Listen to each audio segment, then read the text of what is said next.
ಈ ದಿನ ದಿನಾಂಕ 9/6/2026 ಸುಮಾರು ಬೆಳಗಿನ ಜಾವ 5:45ರಿಂದ 6 ಗಂಟೆ ಸಮಯದಲ್ಲಿ ಒಂದು ಪ್ರಭಾಕರ್ ಮತ್ತು ಜ್ಯೋತಿನವರು ಒಂದು ಮನೆಯಲ್ಲಿ ವಾಸ ಇರ್ತಾರೆ. ಅದರಲ್ಲಿ ಪ್ರಭಾಕರ್ ಅವರು ಜ್ಯೋತಿ ಅಂದರೆ ಅವರ ವೈಫ್ ಜ್ಯೋತಿ ಮತ್ತು ಅವ್ರ ಮಗ ಸಂತೋಷ್ನ ಮರ್ಡರ್ ಮಾಡಿ ತದನಂತರ ಅವರು ಸಹ ಅವ್ರದ್ದು ಬಟ್ಟೆ ಅಂಗಡಿ ಇರುತ್ತೆ, ಕಾಮಧೇನು ಅಂತ ಹೇಳಿ ಅಂಗಡಿ, ಅಲ್ಲಿಗೆ ಹೋಗಿ ನೇಣು ಬಿಗಿದುಕೊಂಡು ಡೆತ್ ಆಗಿರ್ತಾರಂತ ಒಂದು ಮಾಹಿತಿ ಬರುತ್ತೆ. ಈ ಒಂದು ಮಾಹಿತಿಯನ್ನು ಆಧರಿಸಿ ನಾವು ಅಲ್ಲಿ ಹೋಗಿ ಚೆಕ್ ಮಾಡಿದಾಗ ಅಲ್ಲಿ ಆ ಮನೆಯಲ್ಲಿ ಒಂದು ಡೆತ್ ನೋಟ್ ಸಹ ಸಿಕ್ಕಿರುತ್ತೆ. ಇದರಲ್ಲಿ ಅವರು LNTಯಲ್ಲಿ ಅವರು ಹೋಮ್ ಲೋನ್ ಸಾಲ ಮಾಡಿದರು ಮತ್ತು ಆ EMI ಕಟ್ಟಲಿಕ್ಕೆ ಅವ್ರನ್ನ ಕಟ್ಟಬೇಕಾಗಿತ್ತು, ಅದೊಂದು ಪ್ರೆಷರ್ ಇತ್ತು. ನಂತರ ಅವರಿಗೆ ವ್ಯಾಪಾರದಲ್ಲಿ ಅವ್ರಿಗೆ ಬಿಸ್ನೆಸ್ ಡೌನ್ ಆಗಿತ್ತು ಅಂತ ಹೇಳ್ಬಿಟ್ಟು ಬರೆದಿದ್ದಾರೆ. ಮತ್ತು ಜ್ಯೋತಿನವ್ರನ್ನ ಮರ್ಡ್ರ್ ಮಾಡಿರೋದು ನಾನೇ ಅನ್ನೋದು ವಿಚಾರ ಬರೆದಿರ್ತಾರೆ. ಅದ್ರ ಬಗ್ಗೆ ಯಾವುದೂ ಡೆತ್ ನೋಟಲ್ಲಿ ಮೆನ್ಷನ್ ಇಲ್ಲ. ಶಕ್ತಿ ಯೋಜನೆ ವಿಚಾರವಾಗಿ ಮೆನ್ಷನ್ ಮಾಡಿದ್ದಾರೆ. ಒಂದು ಇದರಲ್ಲಿ ಬಸ್ಸಸ್ಸು ಫ್ರೀಕ್ವೆಂಟ್ ಅಂದರೆ ಬಸ್ಸಸ್ ಅನುಕೂಲ ಇರೋದ್ರಿಂದ ನನಗೆ ವ್ಯಾಪಾರ ಯಾವುದೂ ಕಡಿಮೆ ಆಗಿತ್ತು, ಆದ್ದರಿಂದ ನಾನು ಇದಾಗಿಲ್ಲ ಅಂತ ಕೊಟ್ಟಿದ್ದಾರೆ, ವ್ಯಾಪಾರ ಕಮ್ಮಿ ಆಗಿದೆ ಅಂತ ಮೇಲ್ನೋಟ. ಈಗ ಪ್ರಿಲಿಮಿನರಿ ಈಗ ಆಗಿರೋ ವಿಚಾರದಿಂದ ಅಷ್ಟು ಗೊತ್ತಾಗಿಲ್ಲ. ಮೇಲ್ನೋಟಕ್ಕೆ ಸ್ಟ್ರ್ಯಾಂಗ್ಯುಲೇಷನ್ ಮಾರ್ಕ್ ಇರೋದು ನೋಡಿದ್ರೆ ಮೋಸ್ಟ್ಲಿ ಅವರ ಹೆಂಡ್ತಿನ ಫಸ್ಟು ಮರ್ಡರ್ ಮಾಡ್ದಂಗಿದೆ. ತದನಂತರ ಮಗನ ಮಾಡಿ ಆಮೇಲೆ ಅವರು ಮನೆಗೆ ಅಂಗಡಿಗೆ ಹೋಗಿ ಅವರೂ ಸಹ ನೇಣು ಬಿಗಿಕೊಂಡು ಸತ್ತಿರೋದು ಮೇಲ್ನೋಟಕ್ಕೆ ಕಾಣಿಸ್ತಾ ಇದೆ. ತನಿಖೆಯಿಂದ ಪೂರ್ಣ ಮಾಹಿತಿ ಗೊತ್ತಾಗಬೇಕು. ಮೇಲಿಲ್ಲ, ಪಂಚೆ ಒಂದು ಪಕ್ಕದಲ್ಲಿ ಬೆಡ್ಡಲ್ಲಿ ಒಂದು ಪಂಚೆ ಇದೆ, ಅದನ್ನು ಯೂಸ್ ಮಾಡಿರ್ಬೋದು ಅಂತ ಹೇಳ್ಬಿಟ್ಟು ಮೇಲ್ನೋಟಕ್ಕೆ ಕಂಡು ಬಂದಿದೆ. ಎಲ್ಲ ನಮ್ಮಲ್ಲಿ ಸೋಕೋ ಆಫೀಸರ್ಸ್ ಇರ್ತಾರೆ ಮತ್ತು FSLಯಿಂದನೂ ಸಹ ಟೀಮ್ ಬಂದು ಚೆಕ್ ಮಾಡ್ತಾರೆ. ತದನಂತರ ಪೋಸ್ಟ್ಮಾರ್ಟಮ್ ಆದ ನಂತರ ನಮಗೇನು ಕ್ಲಿಯರ್ ಪಿಕ್ಚರ್ ಗೊತ್ತಾಗುತ್ತೆ.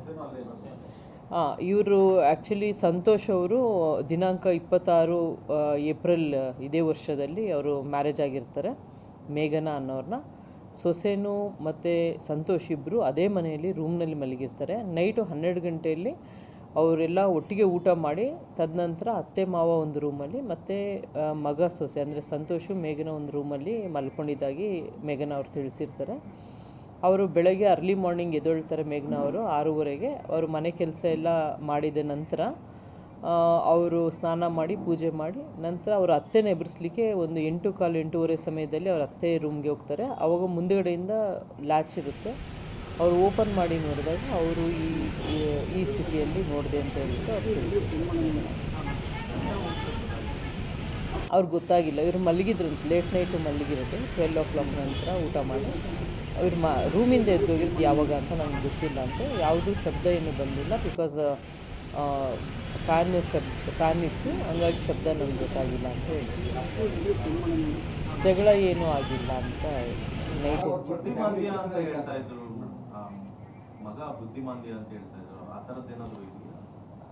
ಈಗ ತಕ್ಷಣಕ್ಕೆ ಏನೂ ಗೊತ್ತಾಗಿಲ್ಲ, ಫುಲ್ ಡೀಟೇಲ್ ಗೊತ್ತಾಗಿಲ್ಲ. ಇನ್ನೂ ಬುದ್ಧಿಮಾಂದ್ಯ ಇದೆಯಾ ಏನು ಅಂತ ಇನ್ನೂ ಡೀಟೇಲ್ ಗೊತ್ತಿಲ್ಲ, ಬಿಕಾಸ್ ಯಾರೂ ಅದ್ರ ಬಗ್ಗೆ ಏನು ಹೇಳಿಲ್ಲ. ನಾವು ಒಂದು ಸತಿ ಈಗ ಪೋಸ್ಟ್ಮಾರ್ಟಮ್ ರಿಪೋರ್ಟ್ ಬಂದರೆ ನಮಗೊಂದು ಐಡಿಯಾ ಸಿಗುತ್ತೆ ಎಂತಕ್ಕಾಗಿ ಆಗಿರ್ಬೋದು ಅಂತ ಹೇಳ್ಬಿಟ್ಟು.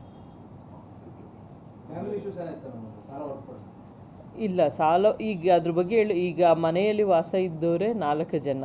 ಅವರ ಇವ್ರಿಗೆ ಜ್ಯೋತಿ ಮತ್ತು ಪ್ರಭಾಕರ್ ಅವ್ರಿಗೆ 2 ಮಕ್ಕಳು ಇರ್ತಾರೆ. ಒಂದು ಮಗಳು ಬೆಂಗಳೂರಲ್ಲಿ ಯಾವುದೋ IT ಕಂಪ್ನಿಲಿ ಕೆಲಸ ಮಾಡ್ತಿದ್ದಾರೆ ಅಂತ ಗೊತ್ತಾಗಿದೆ, ಶಿ ಇಸ್ ಅನ್ಮ್ಯಾರಿಡ್.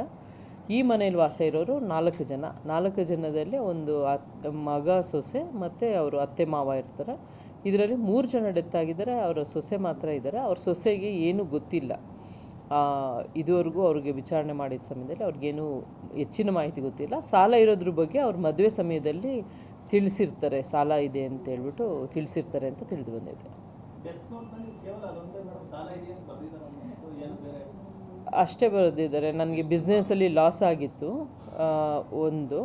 ನಂತರ ಅವರು LNT ಹೌಸಿಂಗ್ ಫೈನಾನ್ಸ್ ಕಂಪ್ನಿಯಲ್ಲಿ ನಾನು ಲೋನ್ ಮಾಡಿದ್ದೆ, ಅದು EMI ಕಟ್ಟಲಿಕ್ಕೆ ಕಷ್ಟ ಇದಾಗಿತ್ತು, ಪ್ರಾಬ್ಲಮ್ ಆಗಿತ್ತು ಅಂತ ಬರೆದಿದ್ದಾರೆ. ಮತ್ತು ಜ್ಯೋತಿನ ನಾನೇ ಕೊಲೆ ಮಾಡಿದ್ದೆ ಅಂತ ಬರೆದಿದ್ದಾರೆ. ಅದು ಬಾಡಿಗೆ ಮನೆ.